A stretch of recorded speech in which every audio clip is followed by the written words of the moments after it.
건강검진 결과지를 접어 주머니에 넣고 나오는데 괜히 발걸음이 무거워지는 날이 있습니다. 공복 혈당 경계선. 의사는 아직 병은 아니라고 했지만 그 말이 위로가 되지 않을 때가 있습니다. 병은 아니라는데 왜 이렇게 마음이 불안할까요? 혹시 가족 중에 당뇨로 고생하신 분이 계십니까? 아니면 암으로 힘들었던 기억이 있으십니까? 그 경험이 있으면 숫자 하나에도 심장이 먼저 반응합니다. 안녕하세요. 어르신들 삶 곁에서 건강과 생활 이야기를 전하는 낭만 닥터 김 선생입니다. 이 채널은 아프기 전에 알았으면 좋았을 이야기들을 계속 전해드립니다. 나이가 들수록 건강 정보는 늦게 알수록 손해입니다. 지금 구독해 두시면 앞으로 올라오는 중요한 정보들을 놓치지 않으실 수 있습니다. 진료실에서 자주 듣는 말이 있습니다. 선생님, 단 걸 좋아하는데 이제 먹으면 안 되겠죠? 이 질문 속에는 두려움과 죄책감이 함께 들어 있습니다. 먹으면 병이 올 것 같고 안 먹으면 삶의 즐거움이 사라질 것 같은 마음. 이 갈등이 혈당 관리의 시작입니다. 사실 혈당이 높아지는 과정은 단순하지 않습니다. 첫 번째 단계는 인슐린 과부하입니다. 당이 자주 빠르게 들어오면 췌장은 계속 인슐린을 분비합니다. 이 과정이 반복되면 세포가 인슐린에 둔감해집니다. 두 번째 단계는 만성 염증입니다. 혈당이 자주 출렁이면 혈관 내벽이 미세하게 손상됩니다. 이 미세 손상이 쌓이면 염증 환경이 형성됩니다. 이 환경은 혈관 질환과 대사 질환 위험을 높입니다. 그래서 우리는 무조건 끊는 방식이 아니라 혈당 곡선을 완만하게 만드는 방식을 찾아야 합니다. 제가 상담했던 66 박정민 어르신은 단 것을 끊겠다고 선언하고 한 달 만에 지치셨습니다. 그러다 결국 폭식으로 이어졌습니다. 그때 드린 말이 있습니다. 끊지 마시고 바꾸십시오. 오늘 이야기할 식품이 바로 그 바꾸는 선택입니다. 달콤하지만 조절하면 도움이 되는 식품, 바로 단호박입니다. 하지만 분명히 말씀드립니다. 많이 먹으면 오히려 혈당을 올릴 수 있습니다. 방법을 모르면 독이 될 수 있습니다. 그래서 오늘은 단호박이 우리 몸에서 어떤 작용을 하는지, 왜 조리법이 중요한지, 얼마나 먹어야 안전한지 정확하게 정리해 드리겠습니다. 이제 단호박이 우리 몸에서 어떻게 작용하는지 조금 더 깊이 들어가 보겠습니다.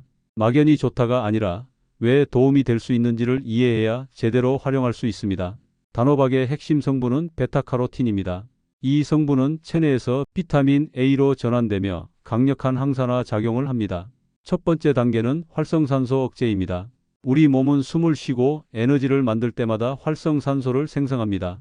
활성산소가 과도하게 쌓이면 세포막과 DNA를 손상시킵니다. 이 손상이 반복되면 세포 돌연변이 위험이 높아지고 만성 염증 환경이 형성됩니다. 베타카로틴은 이 활성산소를 중화시키는 역할을 합니다. 즉 세포가 불필요하게 상처 입지 않도록 보호하는 1차 방어선입니다. 두 번째 단계는 면역 균형 조절입니다. 산화 스트레스가 줄어들면 면역 세포의 과잉 반응이 완화됩니다. 과도한 염증 반응은 암 발생 환경과도 관련이 있습니다. 항산화 환경이 안정되면 세포 회복 능력도 유지됩니다. 이제 혈당 이야기로 넘어가겠습니다. 단호박에는 식이섬유가 풍부합니다. 이 식이섬유는 위장에서 수분을 흡수해 점성이 있는 구조를 만듭니다. 이것이 첫 단계입니다. 이 구조가 탄수화물 흡수 속도를 늦춥니다. 흡수가 천천히 진행되면 혈당이 급격히 오르지 않습니다. 혈당이 천천히 오르면 인슐린도 과도하게 분비되지 않습니다. 이것이 두 번째 단계입니다. 인슐린 급등이 줄어들면 췌장의 부담이 감소합니다. 장기적으로 인슐린 저항성 진행 속도를 늦출 수 있습니다. 하지만 여기서 중요한 변수가 있습니다. 바로 조리 방식입니다. 찌는 방식은 비교적 안정적이지만 오래 굽거나 당이 농축되는 조리법은 혈당 지수를 높일 수 있습니다. 실제 사례를 말씀드리겠습니다. 71살 최영자 어르신은 군단호박을 간식처럼 드셨습니다. 건강식이라 괜찮겠지라고 생각하셨습니다. 하지만 식후 혈당이 예상보다 높게 나왔습니다. 같은 단호박이라도 당 농축 정도에 따라 반응이 달라진 것입니다. 그래서 단호박은 무조건 좋다고 할 수 없습니다. 원리와 조리법을 이해해야 안전합니다. 이제 가장 중요한 실천 방법을 정리하겠습니다.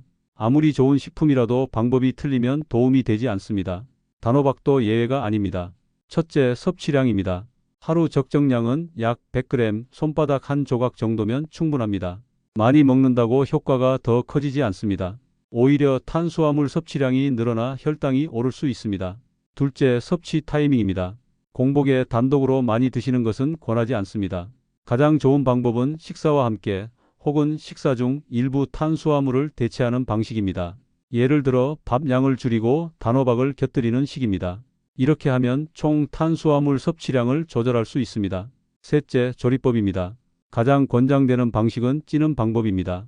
기름에 튀기거나 설탕을 넣어 조리하는 것은 피하십시오. 베타카로틴은 지용성이므로 올리브유나 견과류와 함께 섭취하면 흡수율이 높아집니다. 하지만 기름을 과하게 사용하면 칼로리 과잉이 됩니다. 소량이면 충분합니다. 넷째, 빈도입니다. 매일 과다 섭취하기보다는 일주일에 4번 정도가 적절합니다.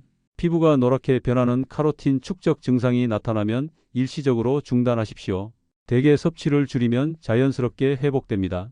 다섯째, 주의 대상입니다. 당뇨 환자분들은 처음 섭취 후 반드시 혈당을 확인하십시오. 개인차가 크기 때문에 본인 반응을 보는 것이 가장 정확합니다. 신장 기능이 저하된 분들은 칼륨 함량도 고려해야 합니다. 와파린 등 특정 약물을 복용 중이라면 주치의 상담이 필요합니다. 그리고 여기서 한 번 더 말씀드리고 싶습니다. 혈당이 높다는 말을 들으면 괜히 스스로를 탓하게 됩니다. 암 이야기를 들으면 이유 없이 밤에 잠이 오지 않기도 합니다. 하지만 건강은 벌이 아니라 조정입니다. 지금부터 바꾸면 충분히 늦지 않았습니다. 음식 하나가 모든 병을 막아주지는 않습니다. 그러나 식습관 하나가 위험을 낮출 수는 있습니다. 단호박은 만능 치료제가 아닙니다. 하지만 적절히 활용하면 혈당 변동을 완화하고 항산화 환경을 돕는 식품입니다. 중요한 것은 극단이 아닙니다. 끊거나 과하게 먹는 것이 아니라 이해하고 조절하는 것입니다. 오늘부터 손바닥 한 조각 식사와 함께 천천히 시작해 보십시오. 한 달 뒤 숫자보다 몸의 컨디션이 먼저 달라질 수 있습니다. 댓글에 적정량으로 시작합니다 라고 남겨주십시오. 작은 실천이 가장 강력한 변화의 출발점입니다. 지금까지 낭만닥터 김선생이었습니다. 건강은 오늘의 선택에서 시작됩니다. 고맙습니다.